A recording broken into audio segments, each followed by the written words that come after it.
सलाम नमस्ते दोस्तों, मेरा नाम फरीन अंसारी है और आप इस वक्त एमएफ न्यूज देख रहे हैं।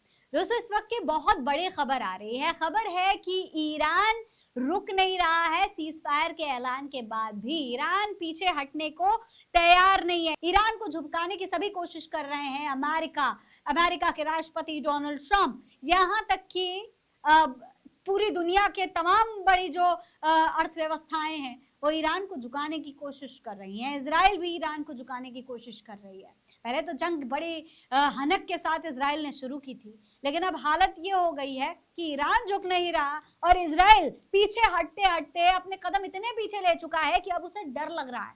लेकिन ईरान एक के बाद एक मिसाइलें दागकर इजरायलियों की नींदें हराम कर रहा है। देखिए, दैनिक भास्कर की खबर के मुताबिक 24 जून को तेल अवीव के लोगों की नींद मिसाइल अटैक के पहले बजने वाले सायरन से खुली। ईरान और इजराइल के बीच युद्ध का ये 12वां दिन था। लोग बम शेल्टर की ओर भागे। शेल्टर में जाने के बाद खबर पड़ी कि अमेरिकी राष्ट्रपति डोनाल्ड ट्रंप ने सुबह 3:32 पर ईरान इजराइल के बीच सीज फायर का ऐलान किया है। लोग हैरान थे कि ये कैसा सीज फायर है।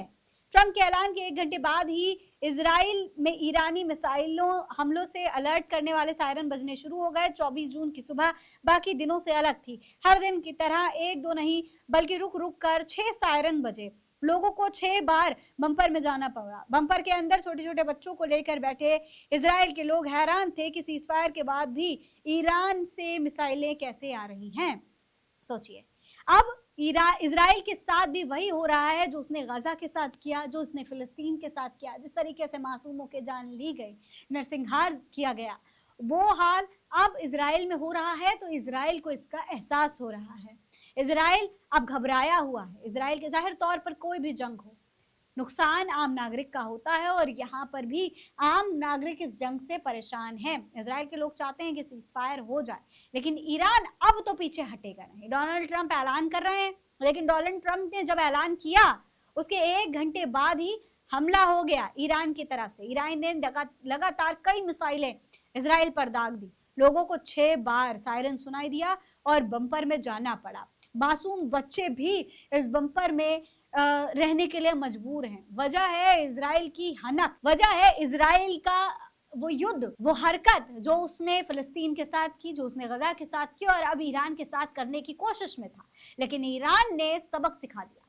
इजराइल के लोग जहां एक तरफ ये कह रहे हैं कि अब बस, अब हम थक चुके हैं, अब ईरान ने हमें थका दिया है, अब 2 साल से जंग लड़ते लड़ते हम थक चुके हैं, वहीं दूसरी तरफ ईरान के लोग हैं जो कह रहे हैं कि चाहे कुछ हो जाए, चाहे जितनी जानें चली जाए, लेकिन अब इजराइल को सबक सिखाना जरूरी हो चुका है। साथ ही साथ अमेरिका को सबक सिखाना भी जरूरी हो गया है। दोस्तों, डोनाल्ड ट्रंप इजराइल और ईरान के बीच सुलह करवाने की कोशिश कर रहे हैं। अमेरिका उस वक्त सामने नहीं आया जब फिलिस्तीन में मासूमों की जान जा रही थी, जब ईरान में मासूमों की जान जा रही थी, लेकिन इजराइल और ईरान की जंग को अब अचानक अमेरिका रेफरी बनने के लिए चला आया है, रोकने की कोशिश कर रहा है। इजराइल और ईरान की जंग पर डोनाल्ड ट्रंप सीज फायर का ऐलान कर रहे हैं, जिसे पूरी तरीके से अब ईरान जो है वो नकार चुका है। इस बात से डोनाल्ड ट्रंप तिलमिलाए हुए हैं, गालियां भी दे रहे हैं और हाथ जोड़ करके विनतियां भी कर रहे हैं, लेकिन उनकी विनतियों का कोई फायदा नजर नहीं आ रहा है। अब इस पूरे मामले पर आप क्या कहेंगे, कमेंट बॉक्स में लिखकर हमें जरूर बताइए। ये खबर आप एमएफ न्यूज पर देख रहे हैं। मेरा नाम है फरीन अंसारी। आप रहें स्वस्थ मस्त, बस यही है दुआ हमारी। जय हिंद, जय भारत।